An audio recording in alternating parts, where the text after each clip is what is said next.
ఓం నమో భగవతే వాసుదేవాయ. నరసింహకృష్ణ తెలుగు భక్తి ఛానల్కి స్వాగతం. ఎక్కడైతే భాగవత కథాశ్రవణం జరుగుతుందో అక్కడ భగవంతుడు శబ్ద రూపంలో ఉంటాడు. కావున ఈ వీడియో ద్వారా మనం భాగవత కథాశ్రవణం విన్నందుకు, మీకు చెప్పినందుకు నాకు భగవంతుని అనుగ్రహం ఖచ్చితంగా లభిస్తుంది. కావున మీరందరూ ఈ వీడియోని స్కిప్ చేయకుండా చివరి వరకు చూడండి. ధన్యవాదములు. భగవంతుడు అందరి పట్ల సమానంగా ఉంటాడని గీతలో చెబుతారు.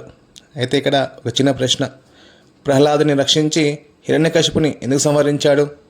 భగవంతుడు నిజంగా పక్షపాతి కాదా? ఈరోజు శ్రీమద్ భాగవతం సప్తమ స్కందం మొదటి శ్లోకం ద్వారా ఈ రహస్యాన్ని తెలుసుకుందాం.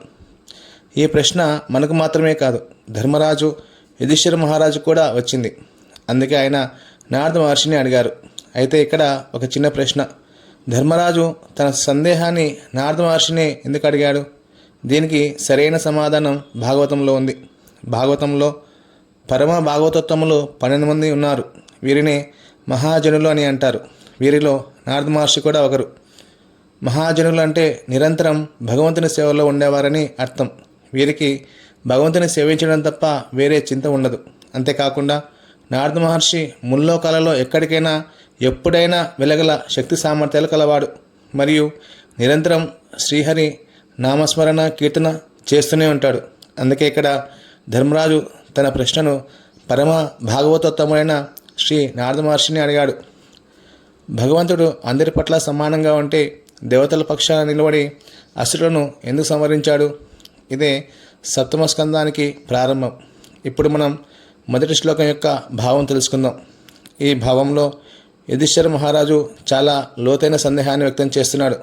అదేమిటంటే భగవంతుని న్యాయం ఏమిటో తెలుసుకోవాలనుకుంటున్నాడు. అయితే జగద్గురు ఏసి భక్తివేదాంత స్వామి శ్రీల ప్రభుపాదుల వారు తన వ్యాఖ్యానంలో ఒక ముఖ్యమైన విషయాన్ని తెలియజేశారు. భగవంతునికి ఎవరి పట్ల ద్వేషం ఉండదు. ఆయన అందరి హృదయంలో పరమాత్మగా ఉంటాడు. సూర్యుడు అందరికీ వెలుగు ఇచ్చినట్లే భగవంతుడు అందరికీ కృపను అందిస్తాడు. కానీ ఒక వ్యక్తి తలుపులు మూసుకుంటే సూర్యకాంతి ఇంట్లోకి రాదు కదా, దానికి కారణం సూర్యుడు కాదు కదా. అలాగే భగవంతుని కృప అందరికీ సమానంగా ఉంటుంది. కానీ భక్తుడు ఆ కృపను స్వీకరిస్తాడు, అసురుడు దానిని తిరస్కరిస్తాడు. మన జీవితంలో కూడా ఇలానే జరుగుతుంది. నేను పూజ చేస్తున్నాను, అయినా కష్టాలు ఎందుకు వస్తున్నాయి? నిజానికి భక్తునికి వచ్చే కష్టాలు శిక్షలు కావు. అవి వారిని భగవంతుని పట్ల మరింత దృఢంగా తయారవడానికి భగవంతుడు ఏర్పాటు చేసినవే. ఆ కష్టాలు ఇలా వచ్చి అలా వెళ్ళిపోతాయి. దీనికి శ్రీకృష్ణుడు భగవద్గీతలో ఒక శ్లోకం చెబుతాడు. సుఖదుఖాలు అనేవి శీతోష్ణ సుఖదుఖేషు అని చెబుతాడు. అంటే శీతాకాలం వేసవకాలం ఎలా వచ్చి వెళ్తాయో మన కష్ట సుఖాలు కూడా అలాగే వచ్చి వెళ్తాయి. అయితే ఇక్కడ తన భక్తుడు సుఖాలకు పొంగిపోడు, మరియు కష్టాలకు కుమిలిపోడు. రెండింటిని సమానంగా తీసుకుంటాడని చెబుతాడు. మరియు తన భక్తునికి తెలుసు ఈ కష్టాలు శాశ్వతం కాదని.